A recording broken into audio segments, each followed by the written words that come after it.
Itu kenapa saya hanya ingin bilang, saya mau respon juga soal anggapan bahwa masyarakat mendukung MBG. Saya mungkin kalau boleh undang mungkin Mas Edi dan udah Andre untuk datang ke kampus-kampus. Cara melakukan riset preferensi publik. Nggak bisa kita hanya tanyakan, kamu suka nggak dengan MBG? Nggak bisa. Ada metodologinya. Karena kalau seandainya masyarakat ditanya, dapat makanan tentu lebih baik daripada tidak dapat makanan sama sekali. Pasti itu. Itu kenapa yang harus dilakukan adalah discrete choice method. Tawarkan pada mereka apa yang bisa dilakukan dan biarkan mereka memilih. Itulah yang kami lakukan di kampus.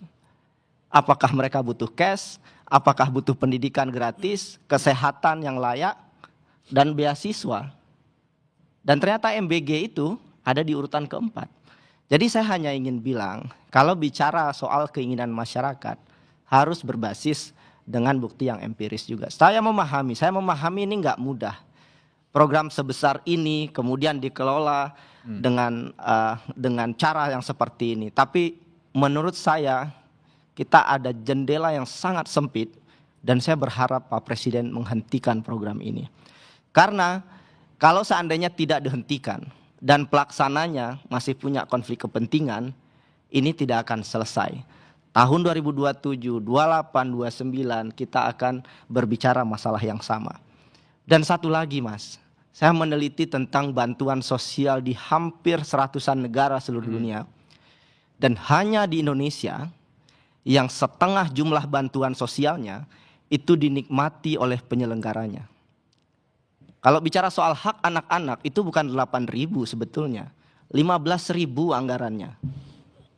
Dan 7.000-nya habis untuk penyelenggaraan. Dan hanya di Indonesia penyelenggaraan memakan setengah dari bantuan sosial untuk hak masyarakat. Membahasakan ini ke masyarakat nggak mudah.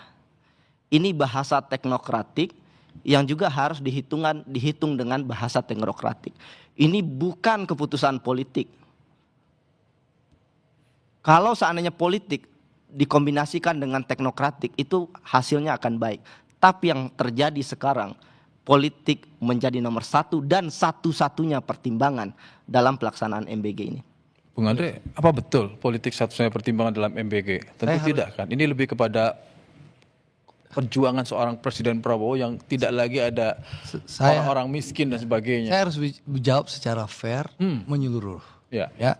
Tadi dibilang efisiensi dilakukan oleh pemerintah dengan menyisir anggaran itu semua dipakai untuk MBG. Itu tidak benar. Ya, pemerintah Presiden Prabowo sejak mendapatkan mandat dari rakyat dan dilantik, beliau memang melakukan penyisiran anggaran untuk melakukan efisiensi. Dan diambil dari pendidikan. Bukan dari pendidikan. Iya, dari Contoh pendidikan. saja. Di Undang-Undang APBN Gantian 2026. Maksud saya diambil gantian. dari pendidikan. Ya, Mas Tadi silakan dulu Mas. Jadi saya tadi bicara, saya nggak stop. Kita melakukan penyisiran. Banyak anggaran yang tidak bermanfaat kita hentikan. Dan uang itu bukan hanya untuk MBG. Contoh saya kasih tahu. Bagaimana Presiden ya memberikan uang, Menteri Pertanian minta, Pak kita harus bantu petani supaya pupuknya murah dan pupuknya bisa dinikmati oleh petani. Itu diberikan berapa puluh triliun untuk diberikan untuk pupuk sehingga petani sekarang gampang mendapatkan pupuk dan jauh lebih murah. Lalu petani bilang, Pak bagaimana kita misalnya harga gabah selama ini sangat rendah. Petani selalu hidup dalam kemiskinan. Ya. Presiden baru era Presiden Prabowo bilang kita beli di 6.500. Itu pakai anggaran. Belum lagi irigasi. Itu disiapkan juga 12 triliun. Ya. Lalu perbaikan sekolah. Saya bilang sekolah nggak diperbaiki. Ada 14 triliun. Lalu puskesmas di berbagai desa kampung kamu diperbaiki. Bahkan rumah sakit ya tipe C di berbagai 3T dibangun oleh pemerintah. Listrik desa ya itu juga dilaksanakan.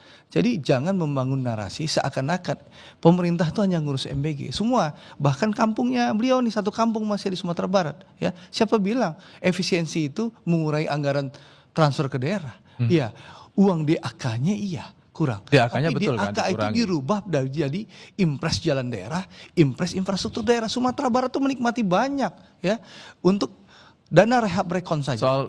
Soal pengelolaan Dana rehab rekon pendidikan. saja untuk Sumatera Barat itu 18,9 triliun untuk merehab rekon Sumatera Barat. Belum lagi perbaikan jalan, jembatan, stadion Sumatera Barat yang rusak itu bertahun-tahun kita perbaiki. Sekarang tol juga akan dibangun, rel kereta api. Jadi jangan bilang semua dihemat lalu pembangunan daerah nggak ada. Saya kasih contoh di Kampung Mas Media aja Sumatera Barat. Daerah pemilihan saya itu luar biasa.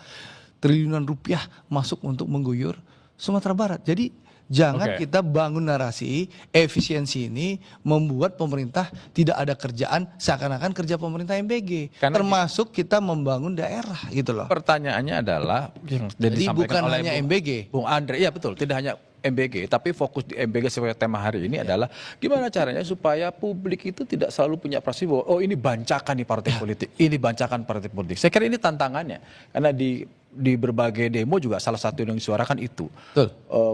Bung Media dan kawan-kawan. Saya sepakat itu. Nah, Bung Media dan Jangan jadi kawan-kawan bancakan. itu juga sama menyuarakan itu supaya Tapi gimana masyarakat nggak curiga karena siapa yang punya yayasan? TNI. Siapa yang punya yayasan? Polisi. Ada 1000-an dapur polisi. TNI 400-an dari target 2000. Siapa yang punya Partai yayasan? Gerindra juga punya. Tentu saja. Semua partai punya Tentu kan? saja. Edi Suparno nggak punya. Oh, oke. Saya bisa pastikan itu. Oke. Jadi Langsung ngecek. sekarang Saya Gini. juga nggak punya. Saya Bisa akan dicek sambung setelah jeda. yayasan-yayasannya namanya Kita akan siapa. cek lagi siapa saja yang punya dan sebaiknya siapa yang mengelola ini. Satu meja akan kembali setelah yang satu ini.